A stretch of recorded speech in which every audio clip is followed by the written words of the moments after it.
All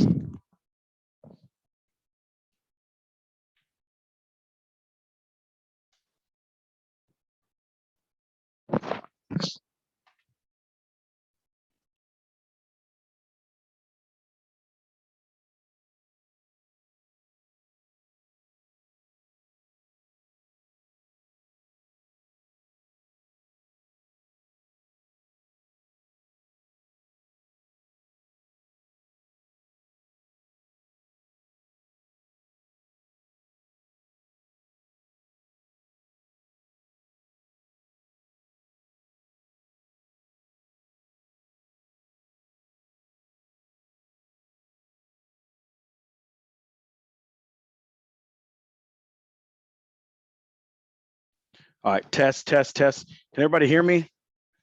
We're good, we loud and clear? Okay. I'm just getting my screens ready. We might be sharing some stuff and looking at numbers and all the goods. Okay. Oh my God, hold on. Hello? Hey, babe.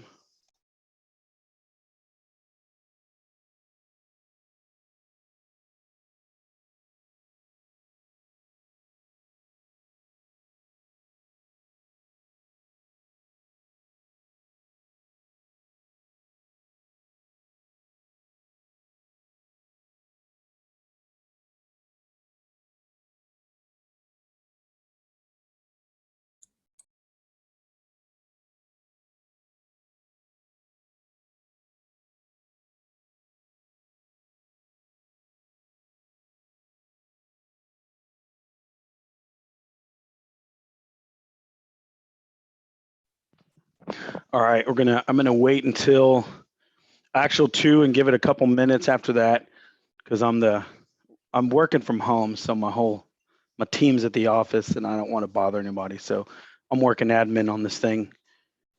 So I'll admit everybody in and then we'll just start going from there. And my mother-in-law just asked if she could be on, so can't leave her out. That'll get me in trouble.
All right.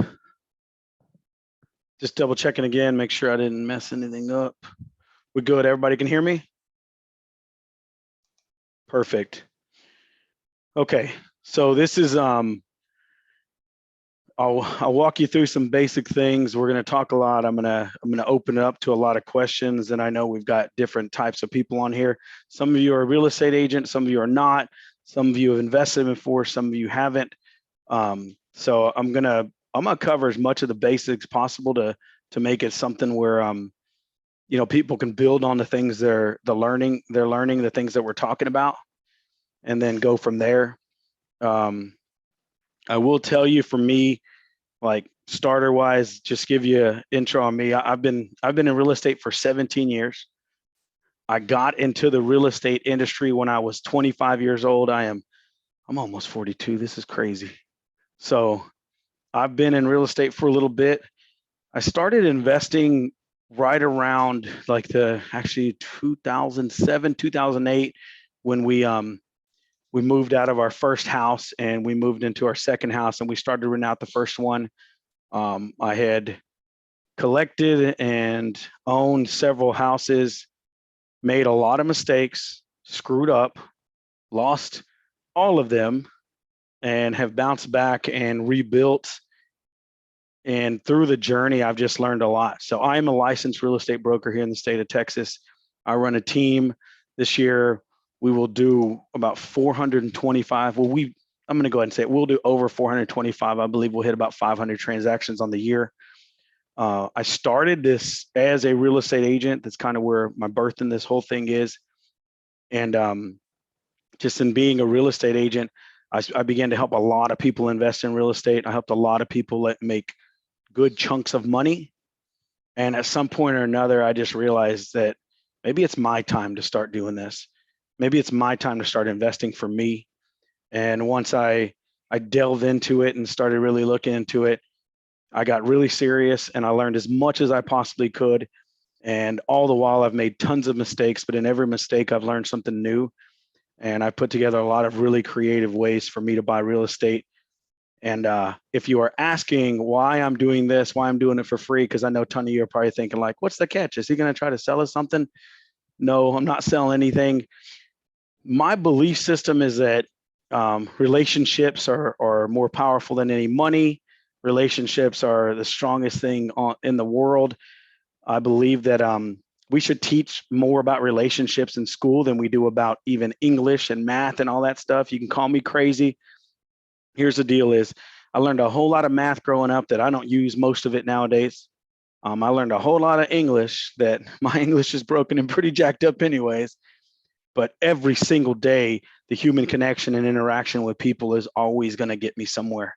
So that's why I do this. Hopefully I'll connect with some of you guys. Hopefully, we'll trade deals, we'll exchange business. And maybe I'm quite sure that everyone on this screen knows something that I don't, and that I will learn from you eventually. So that's really what this is about. It's also about me sharing the things that I've learned. So in 17 years, every time I screwed up, all the mistakes I've ever made, if I can share something that helps one of you guys avoid a pitfall that sets you back a year, 5 years, 10 years, like some of these things did to me, and I could help you advance and do what took me 17 years, if I could help you do it in a fraction of the time, that's really what I'm looking at doing here is helping you guys avoid a lot of those things. So first things first, let's talk about the basic equations of real estate investment. Now you guys are from all over the United States, so some of these you're going to have to alter for yourself. And I want to preface everything I'm saying here with my real estate investment knowledge is largely, if not wholly, in the Houston market. Some of you guys are from, actually, where are you guys from? I know some of you guys are from like Florida, Orlando. Shout out real quick. Where are you guys from? What kind of markets do we have here? I'm in Utah. Utah. Okay. What else? What else we got? Beth Silverman says St. Pete, #1 market in the country.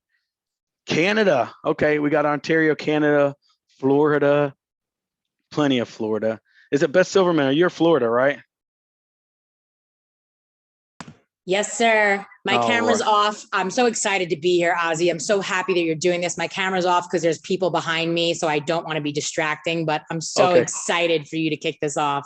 No, no worries. I'm glad to be doing this. I love this stuff. We got Vegas, Raleigh, North Carolina, Cape Cod. If you were from Cape Cod, my mom that raised me, her family's from Boston, and we went to Cape Cod when I was a kid. And it was a totally different type of beach. They had horseflies that bit you, and that was the wildest thing I'd seen at that age. So, all right. So we have people from everywhere. I'm really glad y'all are here. Now, I'm going to speak from my experience here in the Houston, Texas market. So some of these things may not translate as well to your market. If they do, fantastic. If they don't, I'm totally open to every single one of us having more conversations beyond what we're doing right now. So if there comes something that you want to work on that's different, maybe you want to invest in another market that's not your market because you're in a really tough market. Maybe you want to scale up to multifamily or apartments because that's the scale that's really going to help you to accomplish what you want to accomplish. We can work into all that, but I'm going to work starting from some basic fundamentals. So if you do not know there, and you might want to get a pen and paper out for this part, I'm going to share a screen, and this right here is like, I'm going to share some really confidential type information. These are current investments that I am working on right now. And I want to break down numbers with you guys, and I'm going to use this so we can look at those numbers. So if you are, make sure you're muted, guys. I can mute y'all temporarily here and there, but make sure you stay muted unless you're actually going to say something. So the basic investment that people do if you're doing flip houses, I know you guys have heard of the 70% rule. If you haven't, it goes like this. You take ARV, after repair value.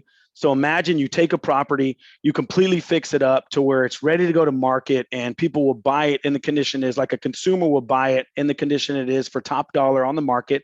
That's what we call ARV. And you don't want to go top value on this ARV because you want to be conservative, because if you go top of market, you don't get it, you could screw yourself. So ARV is what that property would sell for after repairs, after it's rehab, all that good stuff. You do that at 70% of that number. So multiply that number by 0.7. You take that number and you take all of the things you think it's going to take for you to rehab that property, to fix it up, to get it to that market value, and you deduct it from that price. And that is typically going to be the standard formula for flip properties. Why, you say? Many different reasons. The 30% markdown is your profitability. The deduction of the repair cost is obviously what it's going to take for you to get it up to market. And I see some investors, they do it on an 80, they do it on a 75, whatever. I've always done my best to stay by 70%. And one of the first lessons I teach anybody about investing is be really careful with what you're doing. So number one, look at every deal you possibly can. Get in these real estate investment groups that are in your area. So like they have Houston, Texas real estate investment groups. I'm sure they have them for every city and every state. Get in those groups. Start looking in there. There's wholesalers that are going to be offering deals. There's other investors. There's other real estate agents. Start getting in those groups and start getting on some of those people's email list. Then once you start receiving those guys, start analyzing those things. This is about sheer education, right? The more properties you see, the more numbers you run, the more familiar you get with the markets, and the more familiar you get with repairs, rehab, different things it's going to take. It's all education. So look at as many freaking deals as you possibly can. And with that, I'm going to tell you, a lot of investors get in and they just want to run around telling people, I'm an investor, I'm an investor, I'm an investor. So they do it for a couple months saying, I'm an investor. They look at different deals. Finally, they get tired of not actually investing a deal. So they jump on a good deal. Good deal goes bad equals bad deal. And they screw themselves. You got to be willing to say no to all the good deals to be able to say yes to the great deals. Say that with me. You got to be willing to say no to the good deals to say yes to the great deals. It's very important, guys. I've seen too many investors. I've seen investors with millions and millions of liquid cash dollars that have totally screwed themselves and got in and out of the investment business, mainly because they didn't play it conservatively. They just wanted to run around telling people they were an investor, buy 2 or 3 dud deals, lose their ass, lose their heart, and get the heck out of the business. It happens. So make sure you're looking at multiple properties. Make sure you're running numbers. One of the biggest things I see in that part of the investment world is you pick a contractor that's like a cousin, and you're like, yeah, he's my contractor. He doesn't do the best work. He may not be the best price, and you're doing it out of obligation. Guys, this is a business. You want to make sure that you have a contractor you can trust. You want to make sure you have a contractor that's going to show up, do the work. It's not going to try to totally overcharge you when it's all said and done. So all these different things, and this is what I'll tell you about me. I've done this for 12, 13 years of being fully in investing. I've gone through a lot of contractors. I tell people, dating contractors, like, you got to kiss a frog if you want to kiss a lot of frogs if you want to marry the princess. I'm sorry. There's going to be times when you have a contractor and you start off and he's amazing, shows up on time, gives you a good price on the bid, right? Doesn't want every penny up front. That's a scary thing when they want all their money up front, right? Isn't begging you for money in the middle of the job. Has quality work, like all these things. When they start, they're gonna show up looking great. They're gonna look like Prince Charming. Then sometimes what happens when they get comfortable, they start raising the price, right? They stop showing up. They want to start borrowing money in the middle of the deal. So it's really important that you choose your contractor wisely, and get a contractor who wants to be in business with you. Get a contractor who's not afraid to go with you to multiple houses, to give multiple bids, so you can learn what you're doing, right? Eventually, once you've done it enough, so I can walk a property and I can look, and I know what it costs to completely rehab a basic second bathroom. I know what it costs to completely rehab a full master bathroom. I know what it costs to completely rehab a kitchen. That's flooring, granite countertops, or, a lot of people are doing different types of countertops now, butcher block and all that stuff. To get the new updated cabinets, toilets cost, flooring costs, paint costs, exterior costs. I've done it so much that I know these things. You either got to have a really great contractor who's in your pocket, who's not afraid to go around with you, or you got to have a business partner who's a contractor, but it's got to be somebody you trust and somebody who sticks to their word that you can take for the long haul. If you can lock down a contractor, you're doing better than 75% of every investor out there. I cannot tell you how many investors have gotten totally screwed out of the business also because of a contractor. So we talked about the 70-30 rule. Another reason why the 70-30 rule is so important, it's not just for that 30% profit margin. It's also because that is a typical formula that you're going to get whenever you're dealing with hard money. What is hard money, Ozzie? Hard money is money that a lender, usually it's a private lender, usually it's somebody who's dealing with private fund. They're not usually big institutional banks like your Wells Fargo's and all that. They're usually a local dude who has access to local millions from local people who can put that hard money to work for you. Some of you may end up finding your money from family members. Some may be able to put private money together. We'll talk about that in a little bit. We'll get deeper into private money and forming crowdfunding and attorneys and all that stuff in a little bit. But hard money is you go to a local private lender. Why it's called hard money is because it's a loan that typically between 6, 9, or 12 months, that money goes hard. Meaning that if you take the loan and you buy that property in 6 months to 9 months or 12 months, depending on what lender you have, they're going to call that note due. You've either got to sell the property to cash them out. You've got to give them their cash to cover their dollar they put on it. You got to sell the property to cash them out. You can refinance it. Like, there's many ways to do it, but they want their money. If not, typically the interest rate goes through the roof, or they can begin the acceleration and foreclosure process. Maybe different in other states. This is Texas. I'm speaking from Texas. So that's why it's called hard money. What is typical hard money? Typical hard money is going to usually be 1 to 2% origination. So if you don't know what that is, origination fee is the fee that a lender charges to originate the loan. It's basically, in their eyes, if I'm going to look at your credit, or I'm going to analyze the property, I'm going to analyze the numbers, I'm going to package it all, I'm going to draw the notes and everything else, I'm going to charge you this much money to finance this property. It's called an origination fee. It's just money they make up front. It can be 1 to 2%. If it's 3, 4, or 5%, you may want to get another hard money lender because that seems a little ambitious or extra. Typically, hard money on the low side is going to be 8%. That's a dream. You get 8% hard money. You're probably in a really damn good deal, or they're the one charging you that 4 or 5% origination fee. But most hard money is going to be between 10 and 14% interest. Now, I know what most of you are saying, like, that's horrible. I'd never pay that. Here's the deal. If it's a good investment and you don't have to pick up a partner and split off 25, 50% of that deal, and you can bring in a hard money lender, you'll give up 10%. You'll give up a couple of origination points so that you can maximize your profitability on that deal. Hard money also can show up like cash. It's usually pretty quick. My hard money lender I've been in business with for 12 years. Most of the time between me and him, he doesn't even ask for an appraisal. He trusts my numbers. We work together very well. He's funded a lot of dang deals for me, and I've never gone south on his loans. I've never had to return a property. So we work very well. Eventually, what happens if you do enough deals with a hard money lender and you build a better relationship, they may start knocking some points. They may give you longer term loans, right?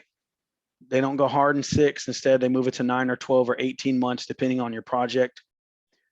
And sometimes they're like, I don't need an appraisal. I trust you, Ozzie. We're good. So that's hard money. Another type of loan in this world is they have what's called, it usually looks like hard money in the beginning.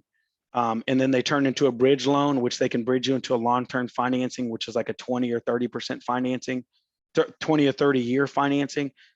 But a lot of times they also pop a balloon note on that.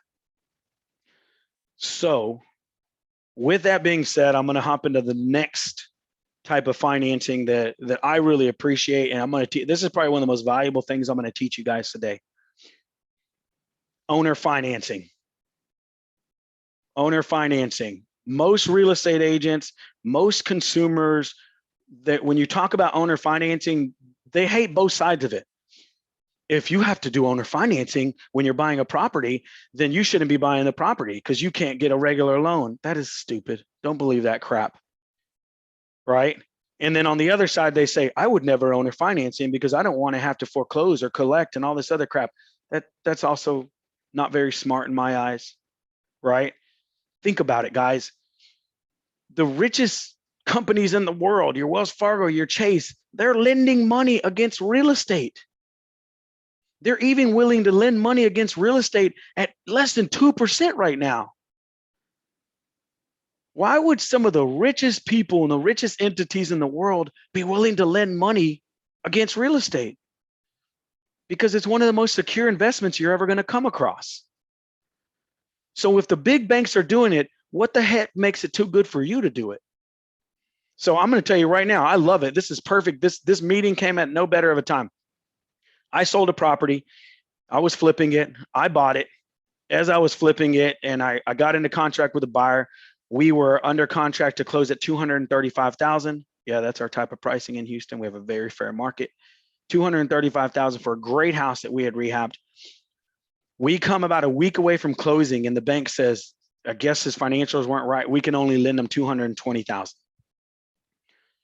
I got creative.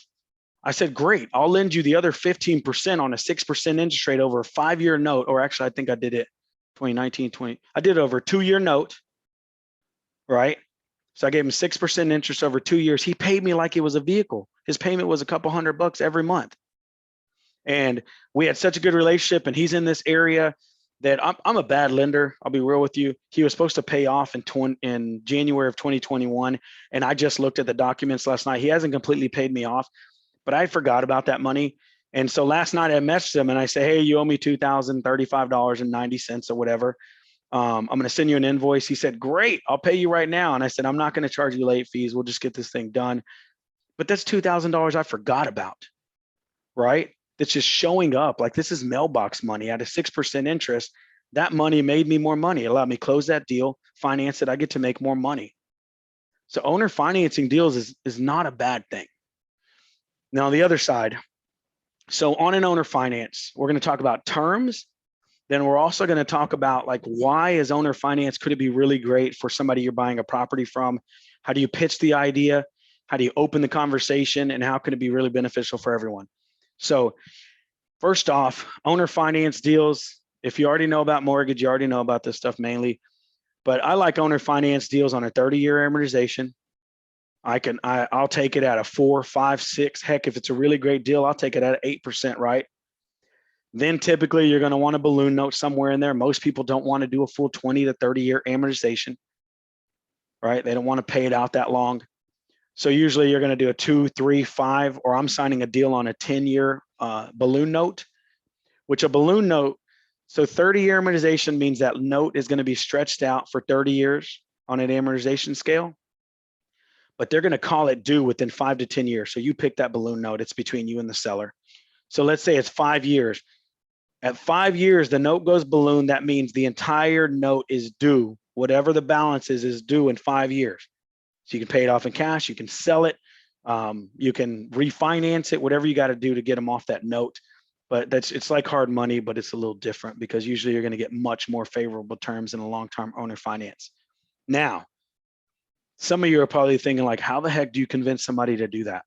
Or how in the heck do you pitch that to someone where it becomes a good idea?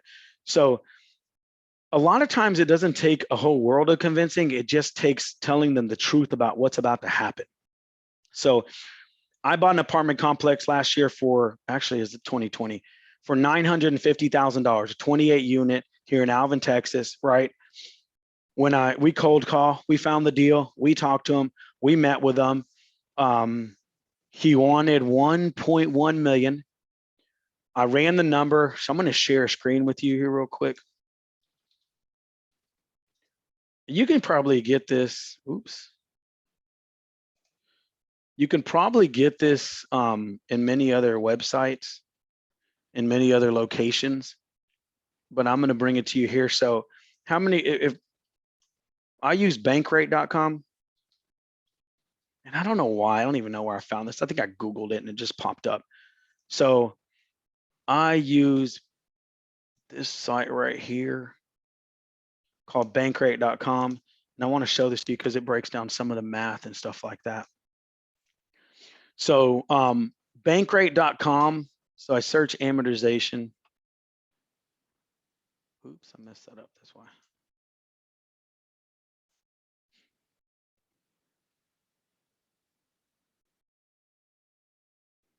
So I look up an amortization calculator. This is how I draw a lot of my notes, to be honest with you guys. So I bought this property for $950,000. They wanted 1.1 million. I said, look, what if we could get you 1.1 million, but the way you'd get your 1.1 million if we did it in a way where it actually came to you in interest. And they're like, no, we don't want owner finance. And I said, can I ask you why? And he goes, oh, the hassle and da, da, da. And I said, well, if we bought this for 1.1 million right now, do you know what your taxes would end up being on that? Because obviously it's apartment, so you're going to be hit with some super duper capital gains taxes, right? So your 1.1 million looks more like 750 to 800,000 when it's all said and done. And they were like, what? And I'm like, yeah, Uncle Sam's going to take his piece. So then I got them thinking. They're like, oh crap. So I said, so let me ask you, if you like right now, do you like the income that you get on a monthly basis from the apartment complex? He said, yeah, we love it. And I said, so you love the monthly income. You're a little bit afraid now, the tax liability you're about to get hit with, somebody buys this thing outright from you, right? And he goes, yeah. And I said, what if we could find a way to make you win? So if you came up with a number, don't give it to me yet, but if you gave me a monthly number that you would accept, that you could deposit, like I would pay you every single month, this number, you wouldn't have to worry about taxes. Like I would pay the property taxes, and they're kind of high here in Texas. I would pay the property taxes. I would pay annual insurances on it, right? I'd keep that up to date. I would collect all the rents. I would deal with any naggy, things that this breaks, that breaks. I deal with all the headaches, right? If an eviction happens, I handle that too. I do all maintenance, all repairs. I'm going to take every issue off your plate, right? Now, what dollar would make you happy on a monthly basis? And he said, oh, I want 7,500. And I went in here and I said, okay, 7,500 sounds like a fair number. How much money would you want in your pocket now? Like if we stroked you a check and then we finance the rest, how much money would you want in your pocket now? And he said, I need to have a surgery. He said, I want 150,000. I said, great, 150,000. I said, okay, great. So I said, Now, would you have a problem getting the 150,000 and still being a second lien holder position? Some of y'all, this is totally different speaking right now. You have different lien holder positions. First lien holder position is usually going to be like your biggest bank or something like that. Then you have a second lien holder position. So I said, you'll be in second lien holder position. I'll give you $150,000 right now. Right? That 150,000 will be in first lien holder position. I'll pay you this much interest. I think his interest rate was 5. My first lien holder I got on a 2-year scale at like 10%. So it looked like hard money. But I ended up doing a hard money to give him 150,000. He owner financed 800,000. And I used this site right here. So we just go in. We took 800,000 and I think we did it at like a 5.25% interest rate is what we ended with. And we calculated out over 30 years. And then we end up finagling the numbers because I know that I pay him like 5,200. So the number was probably higher. But we calculated and we came up a number that made him happy. And then you can see the amortization schedule. Then I went in and I said, so you wanted 1 million. We're kind of going at 950,000. I took all the interest over 2 to 5 years, which you come down here and it looks like 200,000 in October 26. So if you look at 5 or 6 years, he makes an extra $200,000 in interest at 6%. Plus I pay him 950. So I said, honestly, it looks like you're making 1.15 million off of me. Does that make you happy? And he was like, heck yeah, it does. So by offering someone a solution that makes them happy, right? Not the huge tax liability, taking all those other things off his plate, giving him a monthly payment, taking all the hassle away from him. He saw an opportunity for him to get everything he wanted out of the deal. And so did I. So I bought that property and I didn't put anything down. I made $11,000 at closing on that property by understanding creative financing and understanding how to have that conversation with another human being. So think about owner financing a little bit differently. We have a lot of, I'm going to go ahead and say it. We have a lot of baby boomers that are getting to that age where they've had rental properties, they have a rental property portfolio, and they love the income, but they don't want to deal with the other stuff. They also don't want to deal with a huge tax liability. So everybody on here has a huge opportunity because there's a lot of landowners are between that like 60, 70-year age group where they do want to continue growing their nest egg through payments and things like that. They don't want the tax liability, and we can help relieve them of that. We can give them a great opportunity. So it's not just the banks getting richer and what we're doing. We can help a seller make more money off of what they're doing as well. So that's another type of creative type financing with buying a piece of property. Typically, I buy long-term investments based on what we call the 1% rule, which basically means if I took a 100% loan, so if I bought this property at $100,000 and I got a full mortgage for the full $100,000, and this is market condition, I can rent it right now, would market rents be $1,000 a month for $100,000 properties? That's the 1% rule. We can find some of those 1% rules that still work here in Houston. It's getting tight because prices are starting to go up because people are moving here from everywhere. Some of your markets, that 1% rule won't work nearly as well. So you just have to understand that. So before I move on and start covering other things, does anybody have a question? Just raise your hand and we'll go from there. And you can raise it with the chat box too. Anybody, any questions in the chats? Go ahead, Michelle, what you got? Super quick. It was back in the very, very beginning when you were talking about the 70% when you're looking for properties. Can you just explain that one more time, just briefly? So it's ARV after repair value times 0.7. So that's 70% of that ARV minus repair costs. So if it costs $30,000 or it costs $20,000 to fix that property, you should offer $50,000 for that property. If it's $100,000 ARV at 70% is $70,000, $20,000 in repair costs, offer them $50,000. If you can stay really close to that number, you're usually going to find properties that can make you a pretty profit. Elizabeth Hernandez, what you got? I came in a little late, so I apologize. What is the 70-30 rule? I missed that part. Okay, that's Unless exactly you what want we to just email covered. it to me? Okay, Yeah, so that's what it was? Okay, Yeah, that's exactly what I just covered with her is the 70-30 rule. okay, got it. Cool. Okay. Anything else, guys? Anything else? Any questions or anything? You got another one, Elizabeth? Or is your hand just still up from there? Okay. Hey, We Ozzie, I have cool? a question. Go ahead. So how do you find these motivated sellers? Yes. Like a program or anything like that? That's what I'm getting to right now. Okay, so y'all ready? This is where you're probably going to want to get pen and paper out. There's a million ways to do it. I'm going to give you the ways that I have physically used or I've seen other business partners use. So the number one thing to do, I'll tell you right now, is you got to present yourself as an investor, right? You got to present yourself as an investor. So I'm going to walk through some mentality around it too.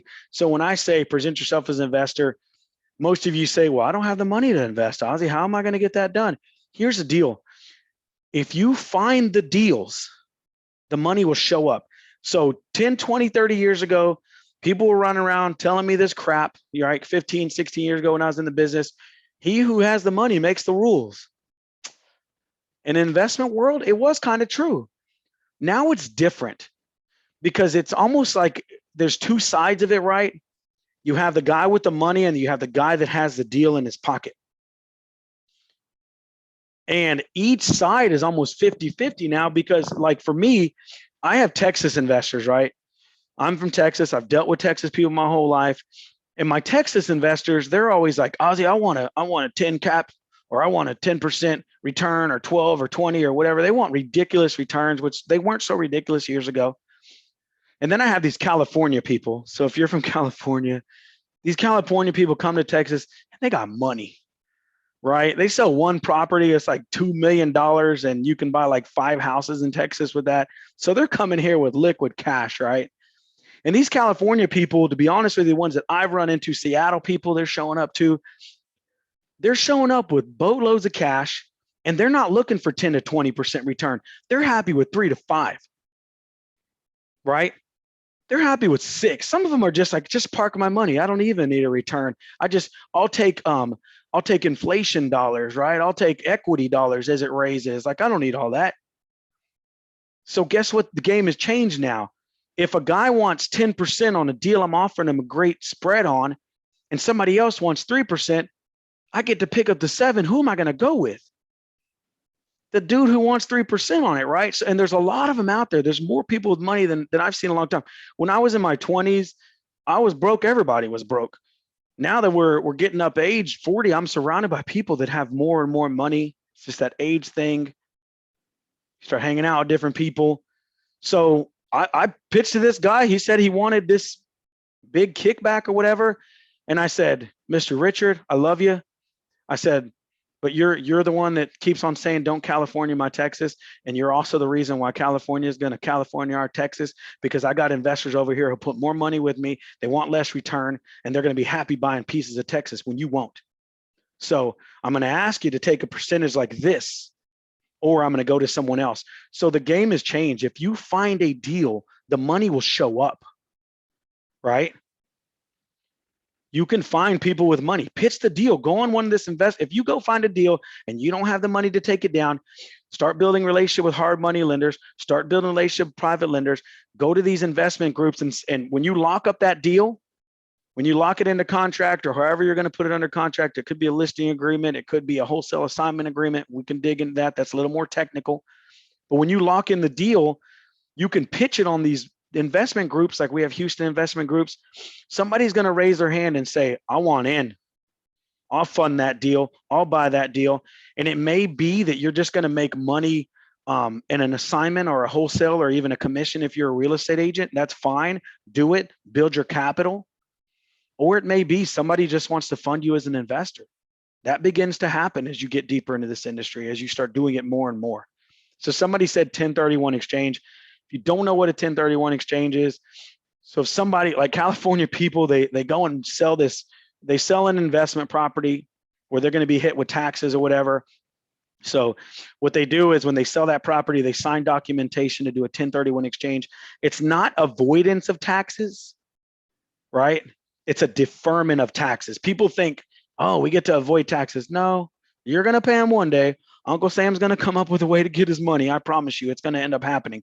So a 1031 exchange, so yeah, if you don't, and I'll connect you with somebody. If you don't know about 1031 exchanges, you have CPAs, and then you have like 1031 exchange processors, right? It's a different company. And what happens is you notify when you're closing the deal to sell the investment, you notify the title company. They set those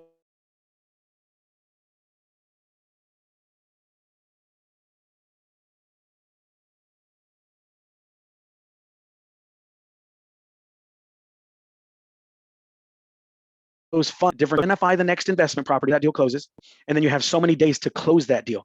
You can even identify a property and stretch out the amount of days you have to close, and then you can fall out of that deal and go find another one. You can buy yourself more time with finding a deal. That gets really technical. I'm not going to cover all that right now. There's a lot to that. But yeah, 1031 exchange, like people were coming here with that kind of stuff all the time. What's more important to them is that Uncle Sam. So if I sell a property for $1 million and I just go straight at it, no 1031 exchange, Uncle Sam takes his 30%. So I'm walking away with 700,000. I just lost 300,000 just like that, right? But if so your 700,000 now, you have $700,000 worth of cash buying power for another property. But if you do the 1031 exchange, you get the full $1 million. Instead of going to buy a $700,000 house, a property or whatever, you can buy a $1 million property. So that money you didn't lose in that tax exchange becomes more money you can put into a property to increase your profitability or buy a bigger deal that can bring you more money. And you can 1031 exchange over and over and over again. But again, that's super technical. We can talk about it another time. Now, give me a second. Let me admit this. Okay, so let's get back. What were we just talking about? I get off on tangents. I just want to cover all this stuff with you as much as I can. Somebody asked a question a minute ago, and I said Present yourself as an investor. Yes. Okay. Present yourself as an investor. First things first, guys.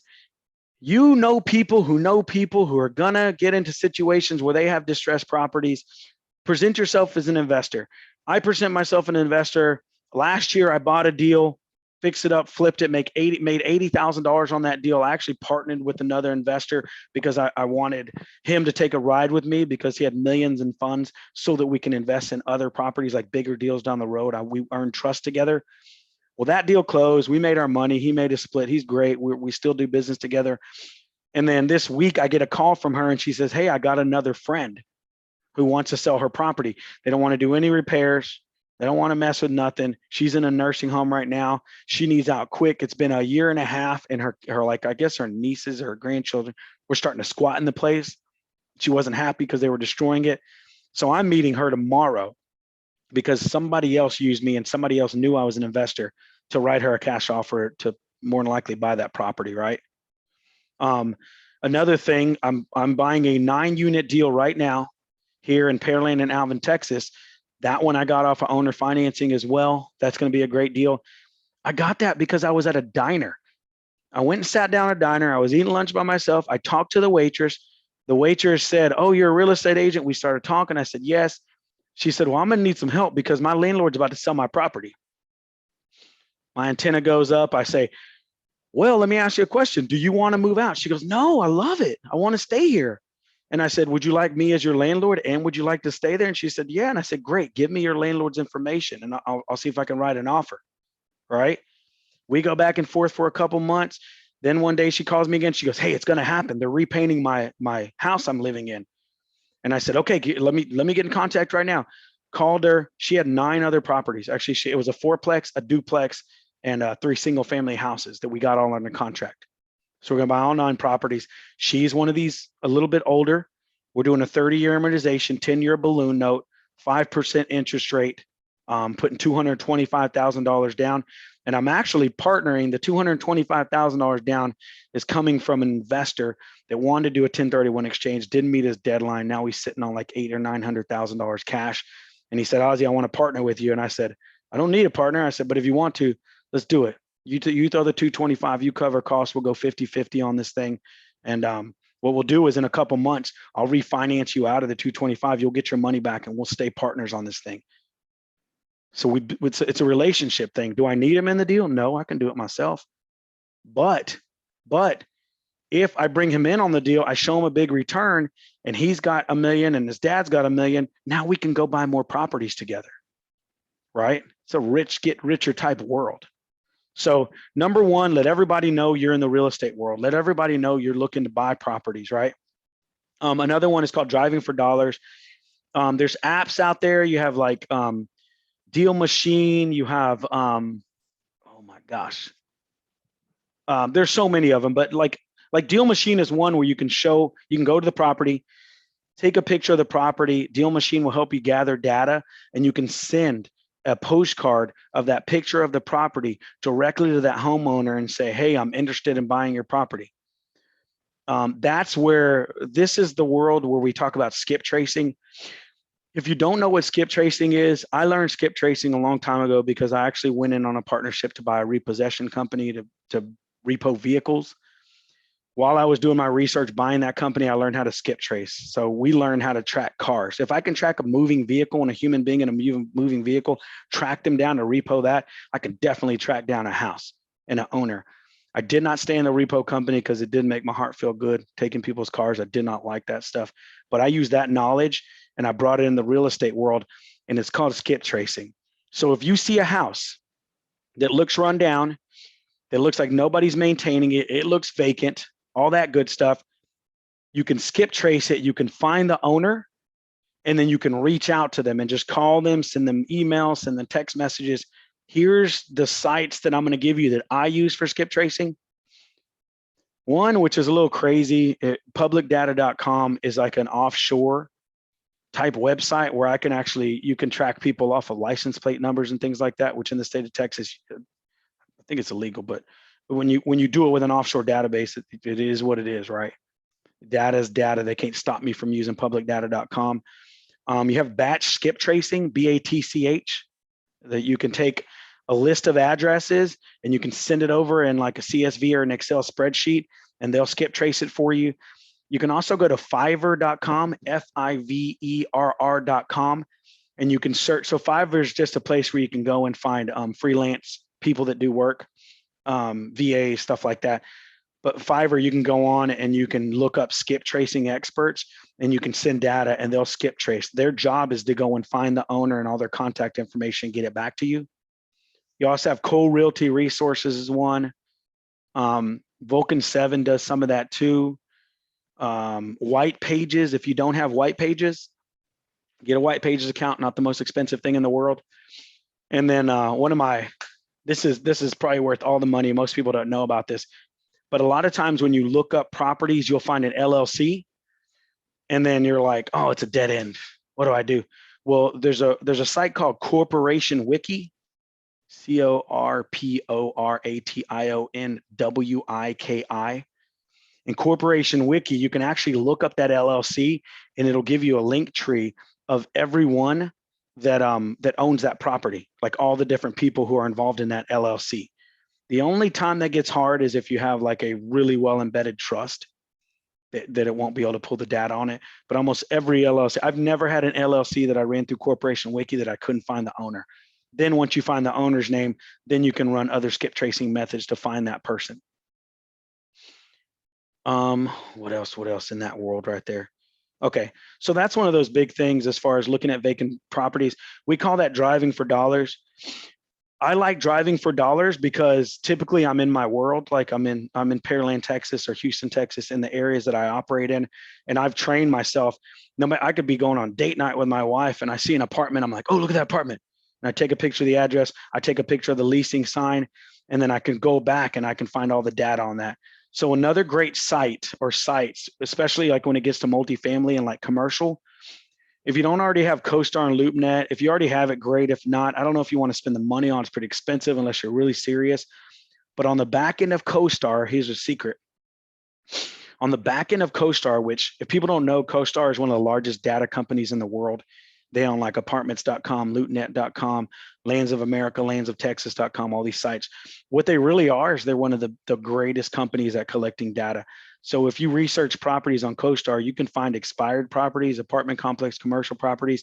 And if you might have to get your data expert. So if you get a CoStar account, you're usually going to get signed like a data expert or account professional for you. Ask them, how do I go into CoStar, pull up expireds, and then down the line, most of the time, you'll be able to find the seller's information. Another one for commercial that I love for apartments. And now, mind you, this may not work as well in your market. All I know is the data in our area works. Reonomy, REONOMY, is a great site for finding apartment complex data. And Reonomy usually will give you all the information. It'll give you how many units, it'll give you who the owner is, it'll give their contact information. It's how we've been one of the biggest apartment wholesalers in the state of Texas or in Houston for a while. Reonomy is a great software to find that data from. What else? So those are the main data sources I can tell you. So when you're driving for dollars, that you can find that data, reach out to them and have the conversation with them. Other ways is get on wholesalers list. There's people that are out there doing all these things I'm telling you about. They're already doing them. They find the properties. Problem with wholesalers, some of them get greedy. They pitch you really bogus deals that are never going to make you the money you want, but some of them do. So the really good wholesalers understand this. If I can sell an investor a good deal, I may not so I guess I got to give you define. If you don't know what a wholesaler is, here's what a wholesaler is. And there's many different ways to do it. There's different states that you can do it. There's states that you cannot do it. It may be illegal. There's states you gotta work in different ways. Most real estate associations are actually working on outlawing wholesaling. So you got to be careful with this. But like in the state of Texas, there's ways to do wholesaling. What it is you either have an assignment of contract, right? Or you do like a double close, like there's ways you can do it that way. So what a wholesale is, I go to a seller, I find a property, I get that property under contract. Now I have an interest within the contract to purchase that property. Now what I can do is I can assign my interest in that contract to someone else. So if like what wholesalers do is they get a contract on a property for 100,000, they turn around, they pitch it to investors for 120, settle at 110. If they do an assignment of contract, that investor agrees to pay the $10,000 difference. It's on the table, it's all there, the investor knows. In a double close, the investor may not know on the back end, but I'm going to tell you, wholesalers that don't disclose everything end up getting in hot water. If you're not 100% honest and you don't break down to all parties, and I mean the person you're buying the property from and the investors buying on the back end, sometime or eventually you're going to get popped. So I'm going to challenge you, and I'm going to tell you, if you're going to do wholesaling or if you're going to be investing, if you have a real estate license too, especially, the key is disclose. So wholesalers can take those deals and sell them to you. Greedy wholesalers, they get it at 100, mark it up for 150, and there's hardly any margin for investor to make money. Good wholesalers will mark it up 5 to 10 to 15. They'll make their little pop, get on their way. They want to make their investors happy, so they come back and buy more deals from them. So they stay in the business. So now I'm going to speak to that part because this is important to me. If you were a licensed real estate agent and you were in the investment game, here's how I approach this. So when I meet with a seller, every property I look at, and if you're Keller Williams, Gary Keller preaches this too, you should think about buying every property you go to list. I'm a firm believer in that. Every property I look at, I ask myself, do I want to own this property? Every single one of them. And if I do, then at that point, I got to have a conversation with the seller to say, here's the deal. And this is exactly my script. Hopefully this helps for some of you guys. Here's what I say. Mr. Miss Seller, especially if there's somebody who's in distress and they're kind of trying to get out and stuff like that, I say, here's the deal. I can wear 2 hats. You make the decision on which hat I wear. One hat I can never take off. I'm a licensed real estate broker in the state of Texas. What that means is I have to be upfront, honest. I have to tell you about everything. So first thing I'm going to do is, as a broker, I'm going to give you all the advice I can tell you to make the most money on this property in a timeline that works best for you. I'm always going to be honest with you on that. So we're going to run numbers together. I'll run numbers with them. I'll show them the comps. I'll walk through and I'll evaluate some of the repairs and I'll tell them what that cost is. I'll even do the 70-30 with them. I show the 70-30 breakdown because I say, this is what most investors are going to offer you, right? And then I tell most of the time I say, your best bet is to hit the open market because that's maximum exposure and your best opportunity to make the most dollars. Yet sometimes you have the seller that says, no, either you're writing me a cash offer or you're leaving me my house. You're leaving my house. And I've had that happen to me plenty of times. They're like, I don't want to deal with real estate agents. I don't want to pay commission. I want to be out of this house in the next 2 weeks. Either you got cash and you're buying or you don't.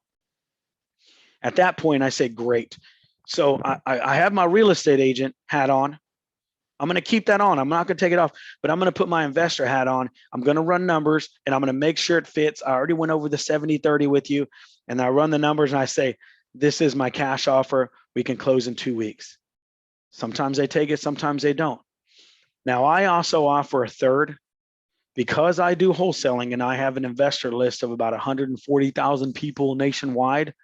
I can also offer a wholesaling and I say, look, what we can do is I can get it under contract today and then I can pitch it out to investors and an investor bites. So I'm going to get you under contract for 100. I'm going to push it out for 110. If we get an investor who can close cash really quickly, then we got a deal. That's usually something I offer. So if I'm offering 100 for the property and I believe an investor would pay 140, I may say, look, I won't pay over 100, but I'll lock you in at 130. And then I believe I can get 140. My spread is a 10, but you make 30,000 over what I would offer you. If you're okay with that, we can work that deal that way. But I educate them on all of these things, guys. Like that's the key. Disclose, disclose, disclose. That's why I pray it stays this way. 17 years, never had a Texas Real Estate Commission complaint, have never been a lawsuit over real estate stuff. So just got to keep it that way, guys. That's one of the biggest pieces of advice I can possibly give to you. A lot of wholesalers go out there and they deceive these sellers. They don't tell them the truth, right? I've been so good at make sure I'm honest. I actually had a guy give me a property after Hurricane Harvey here. He sold me that property. I wanted to offer him 30,000 more. He said, no, I won't take it from you, Ozzie. He said, because I've seen you be honest with everyone. I saw the work you did in Harvey. This dude gave me a freaking property.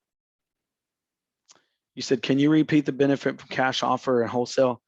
Yes. So the benefit from cash offer to wholesale, cash offer, if I'm writing a cash offer, it is pretty much on the 70-30 rule on the numbers. I may fluctuate slightly, but it's going to be a true investment type offer, right? Now, here's the deal is I write that true investment type offer on my behalf for me or maybe one of my close investors. And I'm not like filthy rich, right? I don't got $1 million just sitting in the bank. In fact, I tell people I'm real estate rich and I'm money poor. I put every penny I can into real estate, right? I do it on purpose because I'm bad at saving. And if I want to unlock equity, I either got to go through the pain of selling and the pain of refinancing. Most of the time, I'm like, I'm not doing that. So I just go make more money. But I stay broke on purpose. I keep all my money in real estate. So that's why my investment offers stay on the money, right? Now, there are people like California people and other investors from other places that have a lot more money than me, a lot more liquid funds. They're much more risk averse than I'll ever be, right?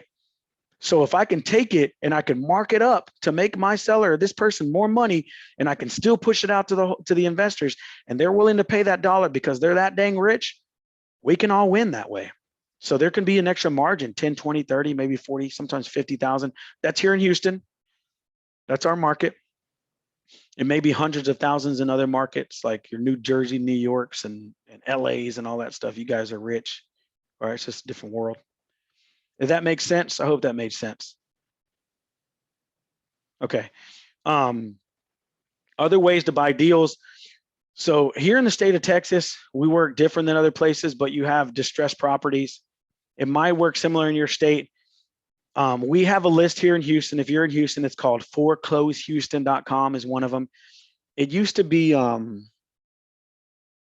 Real Data. Realdata.net used to be the company back in the day. But nonetheless, here's the way foreclosures work in Texas. The way it works, a lot of people think foreclosure is, I'm Wells Fargo, you're behind your payments, I'm taking your property. That's not true in Texas. I don't know about every other state.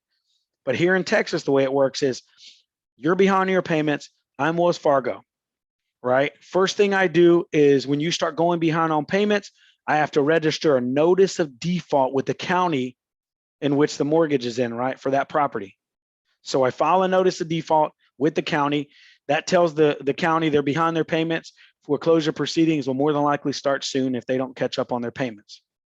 Person doesn't catch on their payments. Now what I do is I'm going to start foreclosure proceedings. So we get attorneys involved. I'm Wells Fargo, remember? So I start filing with the county to foreclose on that property. What that means is we are going to put the property up for auction. And just like any auction, basically me as Wells Fargo, I have a reserve met. Meaning you owe me 100, you're behind 8,000 in payments plus attorney fees and everything else. So I'm gonna foreclose where my reserve met is $112,000. If someone comes and pays $112,000 for this property at the auction, which is done on the first Tuesday of every month of the county courthouse steps, it's called Texas Tuesday in the state of Texas. Every county courthouse pretty much has it. Some of it's called the Family Law Center, but it's called Texas Tuesday. It's the first Tuesday of every month.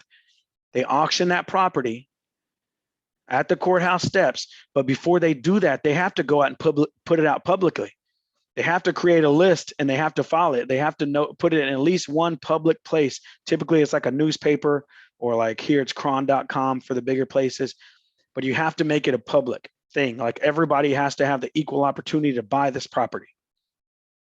Property goes to auction. If my reserve is not met, how long will this meeting last? We're ending at 4. So I'm going to keep, well, we might end earlier. I don't know. I'm just going to cover as much as I can. And when y'all get tired of me, we'll get off. So now what happens, it's at the county courthouse steps. They go to auction. If the reserve is met and somebody spends over $112,000, good. My reserve's met. Wells Fargo gets my money. The investor that bought that with cash, they have to pay on that day, right? Gets that property. If they pay over that difference, so let's say it's 112,000 my reserve met and somebody pays 118 for it because of bidding war, that $6,000 is actually supposed to go back to the homeowner who lost the house. That's the way it works here in the state of Texas. So Foreclosed Houston is a list. You can take that Foreclosed Houston list, you subscribe to it, you pay for it, then you can batch, skip, trace it, find the information, and you can reach out to all those people before it ever goes to auction. You can buy it before it hits auction. If not, you have to show up the auction. You better have a lot of liquid cash ready to go, and you better realize that there's big boys out there with a lot more money than you. I learned the hard way. I went in there and got my ass kicked a little bit, right? And I realized I had to pay my dues and pay my respects to people with more money than me. And but I challenge you, go Texas Tuesday in Texas, go to the county courthouse, start doing that research, go to the auction, just watch it, see what it looks like. It's a great learning experience if you've never been. That's another way to find properties. Those are the main ways you're really going to find them. Those ways right there that I gave you. Does that help? Good. Absolutely, yes. Ozzie, piggybacking what you just said on the courthouse, I've been there before, and obviously there are definitely bigger investors with deep pockets, and it was, for me too, it was a very humbling experience. But on the overages, that you mentioned, there's a difference between those $10,000 between what the bank is supposed to get and what the investor offer. Have you ever heard of reaching out to those homeowners and say, because that money is supposed to go back to the homeowner or the previous homeowner, right? Yes. And I've heard of some people doing what they do. They reach out to the homeowner because the county is not going to say, hey, here's an extra $10,000, right? Usually they do reach out. The problem happens is they just got foreclosed on, so they can't find the next place of where they're living. So a lot of times, like there's God dang it, there's government sites you can go to and look up to see if money's owed to you. But most people don't. They don't ever do that. That money just sits there for a really long time. So yes, I get where you're going. Keep on going with the thought. Yeah, so there's at one point I was entertaining the idea of reaching out to all these people and say, if I help you, you have this money owed to you, would you be willing to kind of, you know, split it or somehow? So here's the only issue I see with that is that's public data, right? And once you tip them off to your owed money, they're going to go start digging and they're going to find it on their own without you. Now, doesn't mean it couldn't be something lucrative. It doesn't mean it couldn't be something you try. Try it out. Get back to me and tell me how it works. Maybe we'll hire somebody to do just that. Sounds good. Okay, so we covered some financing stuff. We've covered how to find deals. What are the questions and things you guys want me to cover, or something you may have a question on, or whatever it might be? I have another question regarding the seller's appointments. When you go to those appointments, what percentage want to sell it for cash, especially the properties that are damaged versus the ones wanting to put it on the market for maximum gains? So, you know what's funny is the world is changing every day, right?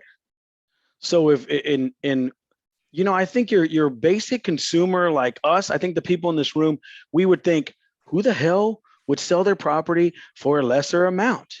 Why would you ever do that? Like, that's the way we start to think, right? But here's the deal, is if people didn't have different things that they believed in, right? So what I mean by that is, look at, everybody heard of the iBuyers now. iBuyers are everywhere, right? Zillow offers, OfferPad, HomeLight, like all these companies have iBuyer programs where an institution comes and buys the property for them. But why are people selling their property to an iBuyer knowing they're going to take a $10, $20, $30, $50,000 haircut instead of just hitting the open market and picking up the extra money? Well, the world's in love with convenience now, right? Not only convenience has showed its face, but also like this fear. I don't want people in my house because of COVID. I don't want people around my dogs. I don't want this. My home office is now in my house. I don't want to be bothered. There's so many reasons why a consumer now is choosing to go with a more convenient way than a straight up, I want to make the most cash way, which most agents, that's what we talk about. I'm gonna put the most money in your pocket. Well, if a consumer don't give a shit about that, they just want to move the property quicker, you're not speaking their language all the time. So you just got to be aware of that. And just understand like that's one of those things with the market. That's one of those things with what's going on right now in the real estate world is these people are in distress. They don't want to be embarrassed. They don't want to go through the heartache. They don't want people walking. I just bought one of the worst hoarder houses I've ever purchased. I bought a triplex hoarder house. And if you've been watching the videos I put out on it, man, their biggest thing was they were embarrassed. They didn't want nobody there. They met with like 12 investors and that's all they meet with. And I was the one that explained everything, walked them through everything, showed them the details, told them what investors are off and told them how it was going to work. I did everything.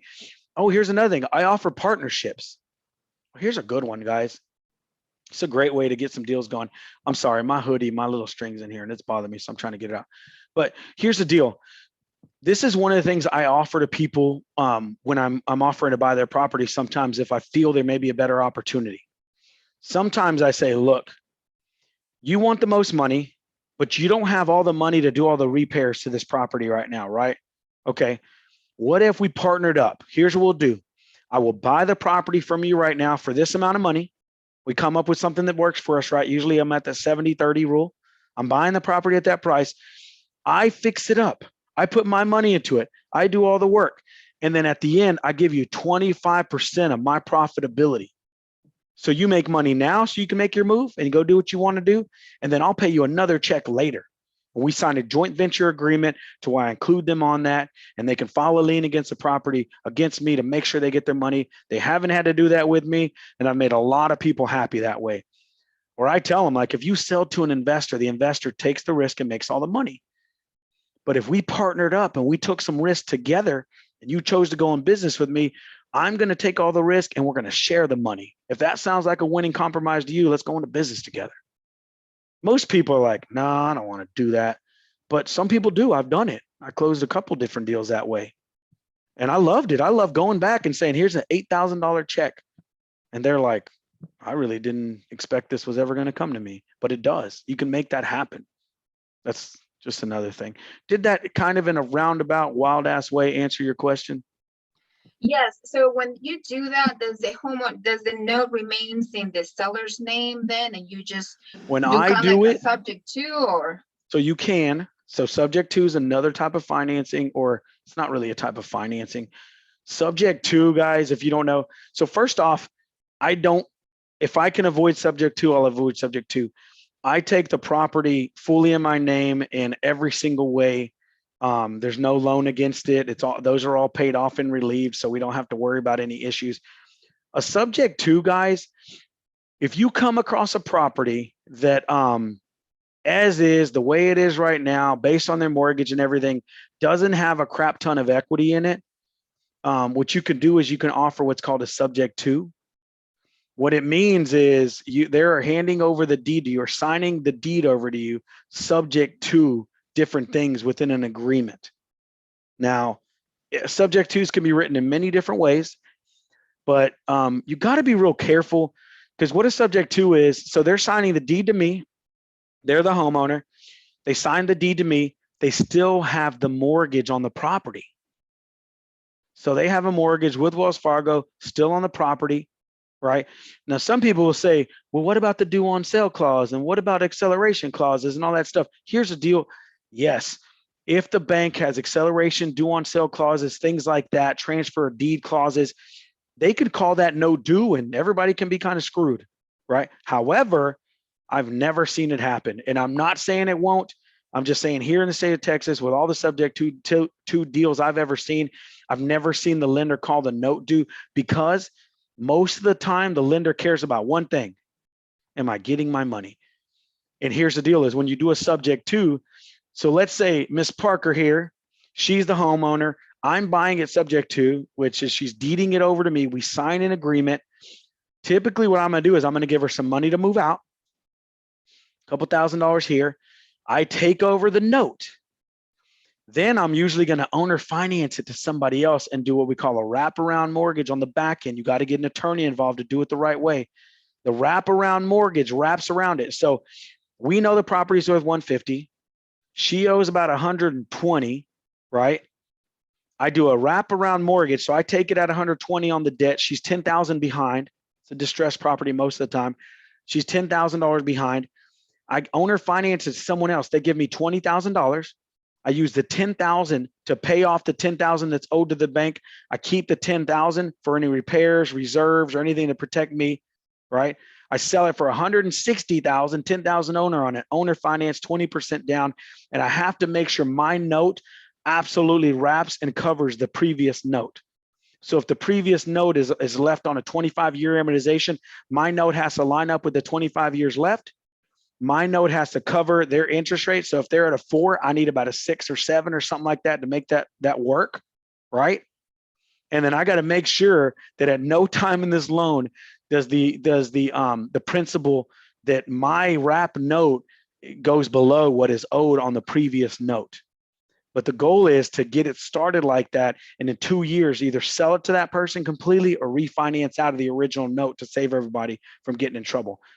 Where trouble happens is if the person doing the subject to, the investor, does not make right on the note and the note gets called, it sucks because the original owner, their name's still on that loan. They're going to take a hit and it's going to be painful. That's very technical crap, guys. That's probably a whole nother 5 classes to dig into that type of stuff. I always suggest with that stuff in the state of Texas, I don't know about everybody else, here, you should get an attorney involved if you're ever going to consider a wrap, if you're ever going to consider like owner finance, if you're ever going to consider doing a subject to, because you want to make sure somebody looks at all the stuff, you know. And sometimes my attorney's like, well, this has a due on sale clause. You don't want to do it. And I'm like, will you do it? And he's like, if you want to. So I'm like, okay, let's roll. Right. I assume the risk. I'm going to make this thing happen. I'm going to make it work. So that's that. That's technical. So going back to when you partner with sellers and you say that you partner with them, do you actually pay them off? Let's say that they have an outstanding mortgage on the property and the ARV, let's say, is 200,000. They owe 100,000, but it needs $50,000 in repairs. Okay. Yeah, we get So- rid of their note. We pay it You off, do. total Okay. close, like everything gets done. Like we buy the property Okay. like it's mine. What ends up happening is I draw a JV agreement on the day we purchase it, the day we close, a JV, a JV basically, or a note with the the files against the deed is filed saying this person, my partnership, all the details are laid out. So when I go to sell this property, they get their percentage and they win when I win. Okay, all right. So, and you also create a note once you resell the property on the market that they will get a cut out of. Usually, what percentage do you give to the seller once you sell the property? It to the all buyer? depends on profitability, right? If the property is, to me, if I know the property's got a ton of equity and upside with the way we wrote up the deal, I'll give them 25, 50%, right? It just depends. Like what wins for you, what wins for them, what gets the deal done where everybody agrees and signs off on it. Like, I love my home run deals where I'm making 60, 80, $100,000 plus on a deal. My biggest deal on a full out rehab and everything was $350,000 net. Wow. I love the big deals, but here's the deal is sometimes you got to move in volume and you just be happy with 20, be happy with 30. Just be very careful because a $20,000 deal gone bad looks like a $0,000 deal. Yeah, tell me about it. It can be scary. It can, but that's part of the game. We're taking risks in order to get a return on our dollar, to get a return on our time investment. And if I really break it down, and this offends people sometimes, but if it's investing. When you buy a property, fix it up, flip it, is it investing? However, to me, it's not the true definition of investing. You're just getting a whole new job.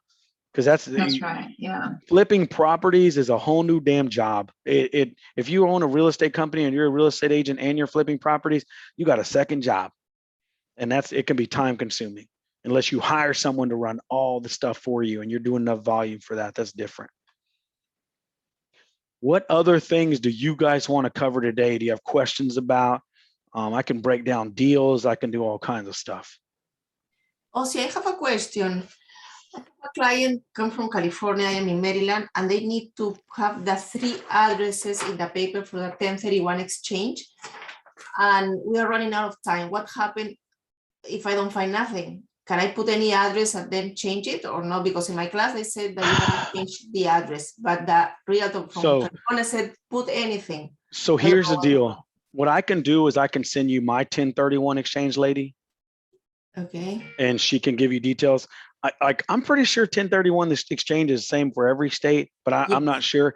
I'll give you a Texas 1031 exchange person, because you have CPAs and then you have a 1031 exchange processor. And she's going to be the one that moves everything into escrow. She's going to be the one that files all the paperwork to make sure it's done the right way. Now, I'm going to disclaimer this, right? I am not a CPA. I'm not a 1031 exchange expert, and I have no authority. But on the deals I've seen, you can actually lock in a deal and file that deal. And when you've locked in that deal and filed it, if it falls out, you've given yourself an extension where you have more time to get back in another deal and still close. Okay, thank you. I've seen that happen. Okay, go ahead. Adam, you raise your hand. Yeah, can you hear me? Yeah, go ahead. If I have a relative right now with a property that is going to be a deal kind of like what you're talking about, can I contact you to talk about the parameters of that deal? Yeah, hell yeah. I'll run any deal. If you guys shoot me over a deal and we want to run numbers on it and take a look at everything, I love breaking down deals. Like, it's fun to look at it. It's fun to look at, I kind of observe a risk. I love being able to find a deal and find something that somebody didn't see to say, hey, that's something you need to pay attention to, maybe saving somebody's ass or getting them to adjust the price. So it just works better for everybody. So yeah, heck yeah, I'll break down deals anytime. Can I run some general numbers with you right now you can use, for example, on your 70-30? Yeah, give me just a second. Let me pull up a spreadsheet over here. So I'm I'll just put this up here and y'all guys don't go snaking my deals. Okay, so this is my spreadsheet. So I break down all my deals here pretty much. I have one spreadsheet. So you can see like these are just all the different deals I'm working on and trying to, some of them already fell out. Like this guy got an earnest money and it's stuck at title and I need to get my money back, but whatever. Okay, so let me create a new spreadsheet. Okay, go ahead. What do you got? So first off, you give me some of the basic numbers. Give me time to type it in and I'll run formulas and stuff. Okay. The house in perfect condition, totally fixed up, let's say is worth 350. Okay. And my mother wants 300 out of the deal. However, I've talked to a contractor before. This is So retail. real quick, she wants 300 net. Yeah. Like, because guys, this is a good conversation to have. I want 300. Okay, yeah, but you're going to have closing costs because you got your taxes, you got all these other title company fees. And then when you get to the closing table, they're like, I said I wanted to walk away with 300. You lied to me. No. So you got to make sure you put that out there. So do they want 300 net with the title fees and everything on top, or 300 and they know they're paying it out from under? I don't know. We'd have to consider that, but she wants to sell it for 300, however it works out. And I'm just giving you general numbers. Okay. So perfect condition, it's worth 350. She wants 300. I've talked to a contractor before, and this is retail. He said it would cost about 100 to make the property perfect, kitchens, bathrooms, everything retail. So I don't know how much it would cost you. It might cost you 50, 20, whatever deals you can get. So based on your 70-30, if it's worth 350 when you sell it, you're going to want to buy it for like 200, right? To make it work. So then what would you offer her? 200 and 100,000 owner financing, or 200 and I'll give you a piece of my profit, or what would the deal be? So here's the sum of 245 minus this. So here's the deal. If I stuck to the 70-30, so 350 ARV, I just ran B2 times 0.7, that's 70%, that puts me at 245. Then I took your number on the rehab, 245 minus 100. My offer would be 145,000. But $100,000 sounds like a lot of freaking money to rehab a property.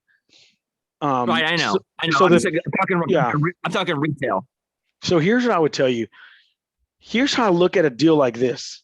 So the first thing I'm going to tell this person, your mom or whatever, is this property financeable the way it is? And what I mean by financeable, so $350,000 is a general public type property right now, right? This isn't, if it was 600, 700, 800,000, it's a different type of property, a little higher end. We approach it differently. But 350, you're in Galveston, Houston area, right? Yeah, but the property's not there. The property's in the Woodlands. Okay, perfect. So our area all over Houston, 350 is a general number now. 250 to 350 is about regular price for stuff. If she put it on the market right now, put it on the MLS for 300, it would go in a second. It would fly. Okay. Yeah. So here's the deal: I only analyze one thing. Will this go VA? Will this go FHA? And will this be hurt anyway in conventional? So based on those things, if it'll go VA, FHA, and conventional, we go full out, just make some basic deductions for repairs, pop that thing on the market. If it'll stop a VA or FHA, and I know in that particular area, VA and FHA are heavy hitters, like a large percentage. And then HAR.com, you can see what deals have closed FHA, VA, and conventional. You can run a search on that. Then if you can't go VA and FHA and it removes 30, 40, 50% of the buyer population there, you may want to go in and just fix the basic things to make it VA or FHA ready to go.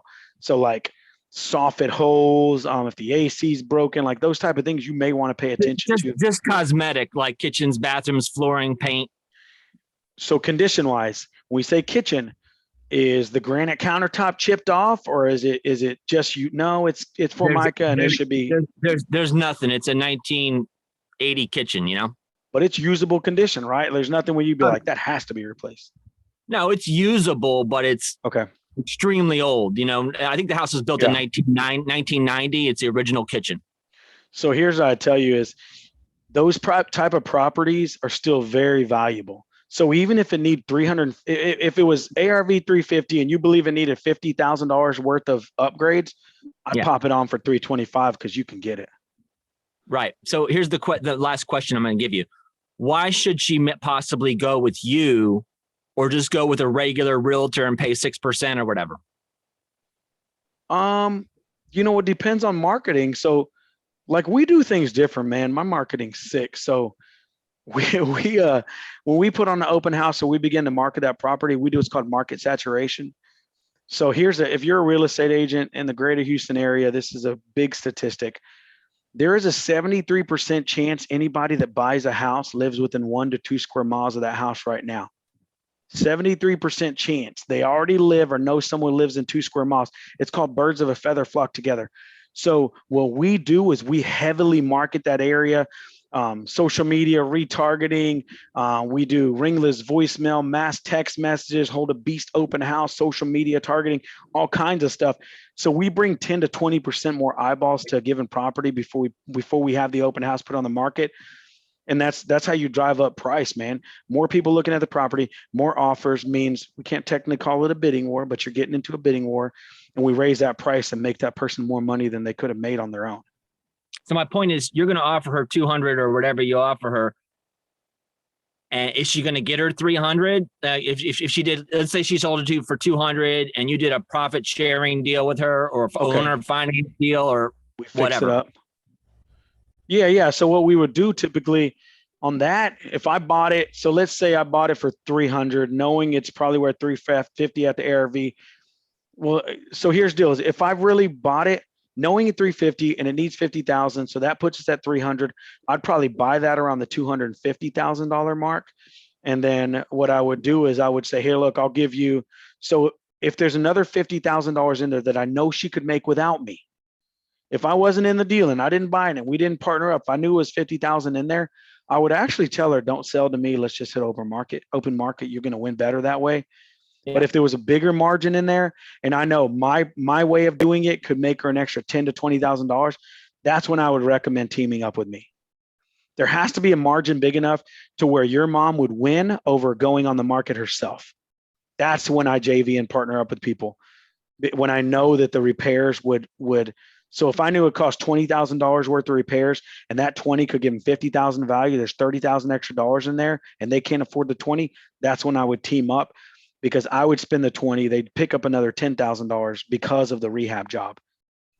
So is it better for her to go with you or just go with the open market? Go with me on the open market. Okay. No, you get what I'm saying? But yeah, so we give all the options. So but are you charging the 6%? It depends. I'd have to look at the deal. If I felt like it was a really hot deal and we could move quick and we could find other ways to win. So I get creative. I've done things with people where I've had a seller and we negotiate and I say, here's the deal. If you make $50,000 net in your pocket, which is what you believe is maximum dollars in your pocket, then I charge a basic 5%. Okay. If you make anything over 5%, over $50,000, I get 10% of whatever that overage is. And we take a ride to each other. She's going to make around 100. Yeah. So I take a ride with them. I call it taking a ride with each other. We become business partners. The more money I can squeeze out of this freaking turn up and all this that I'm trying to negotiate, the more money you make, the more money I make, we take a ride. It's business partnership. Well, so here's what I tell people when it comes to like negotiation. You have to understand, it used to be the old way of negotiation was we're going to go head to head. It's me against you, me and the other agent, or me and this buyer seller are fighting each other. That's not the way negotiation should be. Negotiation should be me and you are going to work together to come to a compromise where everybody's freaking happy, right? How does that look? And most of the time what ends up happening is I'm so good at the negotiated part that the agent thinks they're winning when I'm winning or my seller's winning. So we do all kind of like, I love negotiating with other real estate agents because it's, in the end, I say, hey, look, like when I'm in a multiple offer situation where I know I'm going to hit one and I got a really good solid cash buyer or somebody's heavy cash with a good conventional loan, I'll say, hey, Bob, this is Ozzie. I see you're showing this property. I see you're interested. You know, you wrote an offer and everything's great. Here's the deal. Right now, you're about $20,000 under where we need you to be. You know I'm a good agent, and you know I'm going to bring other people to this table that are going to write offers on this. So rather than you get in a bidding war and more than likely you lose, or you end up looking like a bad guy to your buyer because you got him in a sticky situation, why don't you go ahead and jump up $15,000 on your offer? We'll shorten the negotiation time. My seller will be happy. You'll be happy. I'll keep you from having to show houses this week and waste your gas. You can get back to your family, and in 30 days, I'll get you a fat commission check. So why don't you go ahead and go back to your buyer and talk them into another $15,000 so we can all save time, money, and energy. Sound like a winner, Bob? Man, I knew you'd see it my way, Bob. I appreciate you, brother. Go ahead and rewrite that up, and I'll present it as soon as you get it to me. But be quick, because I bet you I got offers coming, man. I want you to win. Let's win together. Cool? All right. I'll talk to you later. Thank you. And then the other agent's like, oh, man, Ozzy's a good guy. I'm like, hell yeah, I'm a good guy. I just won my seller probably an extra $5,000 to $10,000 in a negotiation before they even saw the freaking offer. It's kind of crazy, but agents make it easy. Good. What else we got, everybody? Any other questions? I feel like I covered some really good basics.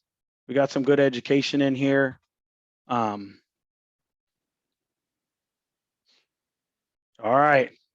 We don't have to fill the whole 2 hours. So going once, if you got anything else you want to learn about, going twice. Parker? I just want to say that this is amazing. I mean, thank you so much for putting this together, because, you know, sometimes there's a lot of things that floats through my mind, and it's just me, myself, and I, and just hearing from you, it really helps out. So I really appreciate you putting this together.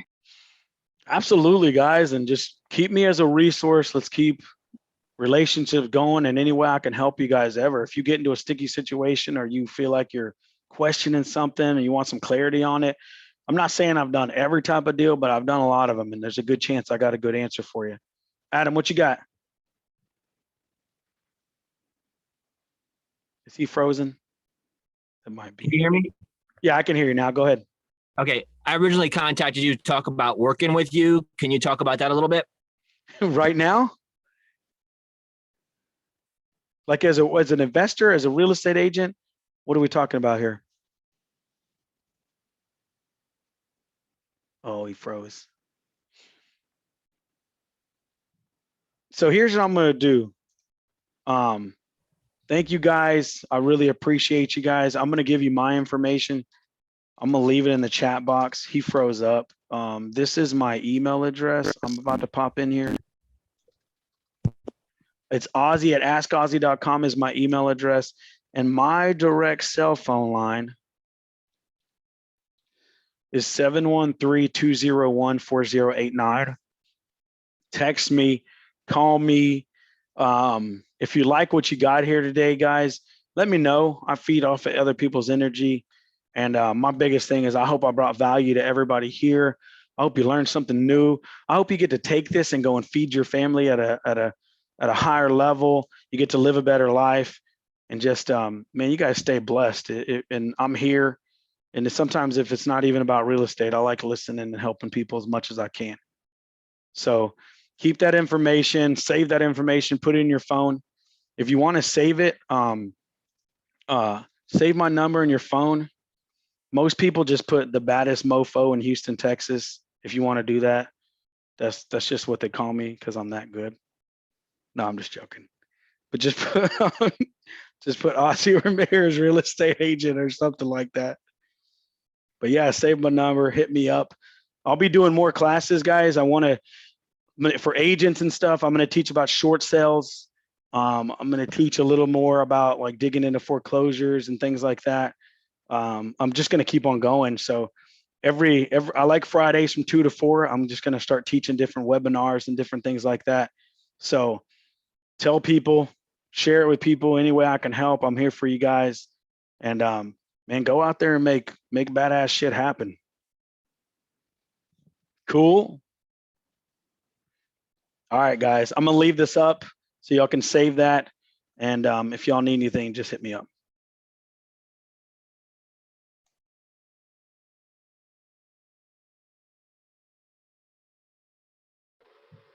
Hi, do you by chance have a YouTube? I do have a YouTube channel. This will end up on the YouTube channel.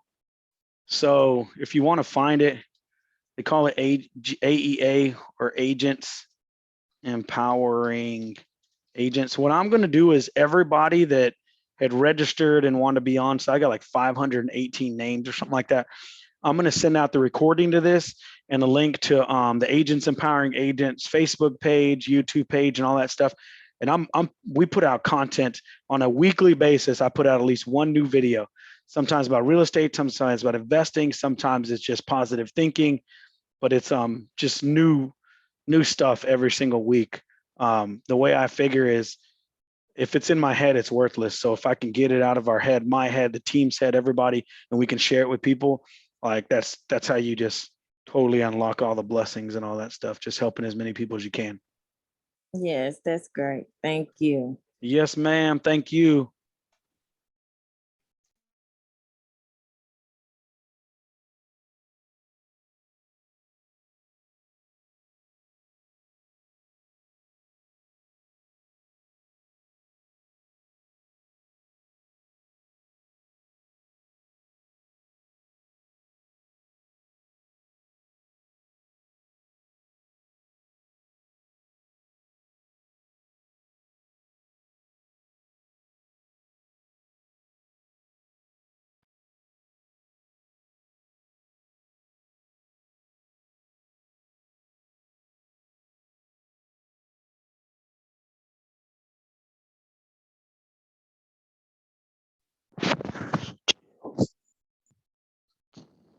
See, I see you.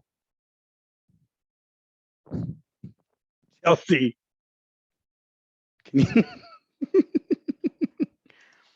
I'm just messing with you. I see you. All right, I'm gonna shut it down.